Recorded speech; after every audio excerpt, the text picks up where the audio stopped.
C'est dans la région de la Kapisa, au nord-est de Kaboul, que les 2 journalistes, leur interprète et 2 autres Afghans auraient disparu.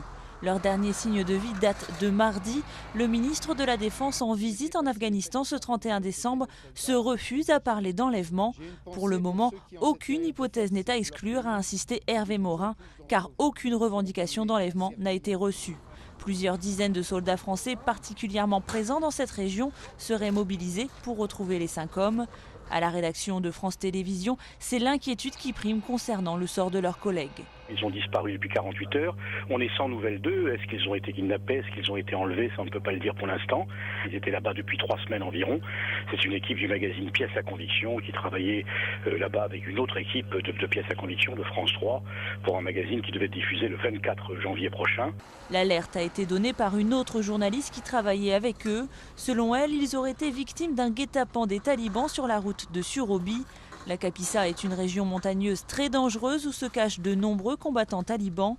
Les enlèvements y sont fréquents. C'est d'ailleurs dans cette même région qu'en août 2008, 10 soldats français avaient péri lors d'une attaque des insurgés.